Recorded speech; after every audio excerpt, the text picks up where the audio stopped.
Hello everyone and welcome to the end of the map part. Tennille teaches / going over the 12 principles of animation. Yes, I am going to try to go over the 12 animation principles with you guys, and today we are going to start off with timing and spacing. That's right, timing and spacing are just one of the animation principles. If you are a young animator who is not familiar with the 12 principles of animation, this little mini-series is for you. If you're someone who is familiar with them, then good. Maybe you'll want to go over this again, because it's fun. But as you can see here, I have Toon Boom Harmony opened up, and I have a ball on the screen. Now, timing and spacing in animation essentially dictates how fast something is going to move across the screen, or how fast something is going to move in general. It doesn't have to be across the screen. And so I'm scrolling through my timeline here, and here you can see a ball moving from one side of the screen to the other. And if I played this, you'll notice that the ball moves at a very constant rate from one side to the other. That's because this ball has very even timing and spacing. Each one of these circles is the previous frame. And in between each frame, there's the same amount of space being traveled every single time. So the ball moves at a constant rate. So we have a ball that moves at a very constant rate across the screen with a timing of about 1 second. What happens if we add another ball into the equation, this one here, that has the same exact timing, 1 second, but moves with different spacing? Just from looking at this ball here, you can see that the frames are in completely different spots. The spacing is wider here at the beginning, a little closer together right at the very beginning. Then it gets wider, and then it gets closer together here, about halfway in the timing. But as it gets closer to the end, the frames are closer and closer together. Now, I want you to try and think what this means the ball will do when I hit play. Did that look how you think it would? When spacing is further apart from each other, the ball is going to move quicker. Larger spacing gaps mean the faster something is moving. If your spacing gaps are very close to each other, that means the object's going to move very slowly. And as I just scroll through it here at the top, you can see how different the second ball feels than the first ball, even though they start at the same place and they end at the same place. It's how they get there that makes them different. And it can tell a whole lot about a situation just by the way you've timed and spaced your drawings. Here we have the good old ball bounce, and if you, yet again, if you're a young animator and you haven't done one of these, you should definitely do a ball bounce. And this ball bounce isn't perfect, as you can see. I've made a few mistakes here, but I mainly did this to get my point across. So if we go to the ball bounce and we hit our onion skins, you'll see all of these onion skins have different spacing. And this different spacing allows the ball to move slower when it's at the top of its arc and faster when it is about to hit the ground and then accelerate back up, to slow back down because gravity is pulling it back to the ground, and then faster, slow, and faster.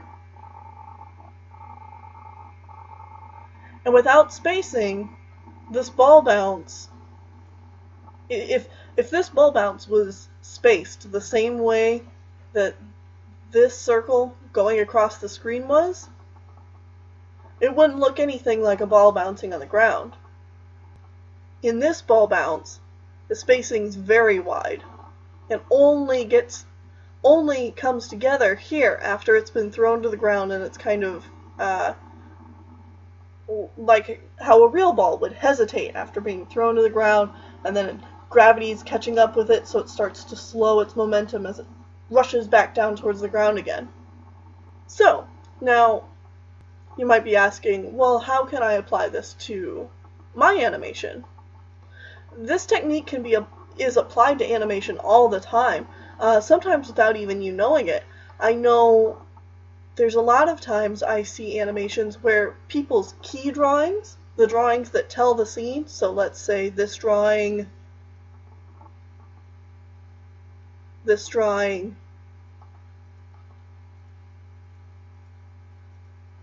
and this drawing, they're all in the right timing on their timeline.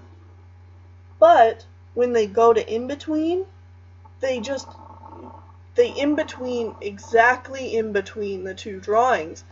And that's not what you want. You need to remember spacing as well. Spacing can almost be... timing and spacing are so important, it's hard. You're not going to have a good animation without both of them working together. So, we can see here in my timing and spacing, let's just talk about spacing. Cinderheart moves in, and I'll just move frame by frame here. If you're in QuickTime, you can move the video frame by hitting your arrow keys. She comes in, and then at this point, the spacing gets very, very slight. Just on her.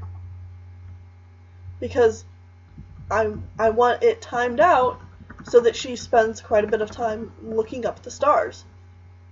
So it's very, very little movement in between these frames. And even as she hesitates to keep moving forward,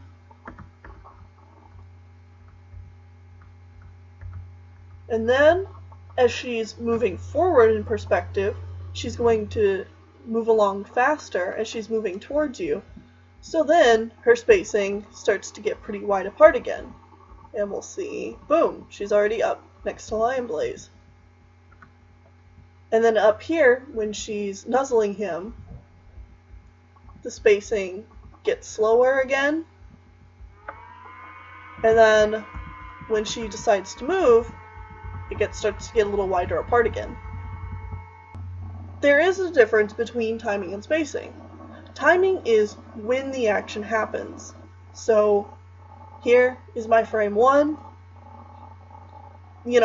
1 second in, I can say I want this to happen, so that's my timing. And then 4 seconds in, I can say I want this to happen. But spacing is how you get to those moments. Spacing is all the little pauses or the speed ups, going in and out of positions and poses, all to help make natural movement that feels like you would see it in real life. Even though these are animated cats, I can put human emotion and human acting onto them because timing and spacing makes their actions seem more believable. Alright, well, thank you for watching this Tennille Teaches on one of the 12 principles of animation. We will have to see which animation principle comes up next. I thought timing and spacing was a good one to tackle with this map part. So maybe if I do Humble next, we can talk a little about squash and stretch, or maybe even pose to pose to straight ahead animation, because I did quite a bit of straight ahead and pose to pose in that map part. So we'll just have to wait and see. But News to Me Speaks is on the way soon, and I hope you guys enjoyed the map part, and I hope you guys enjoyed the lesson, and I will talk to you later. Bye!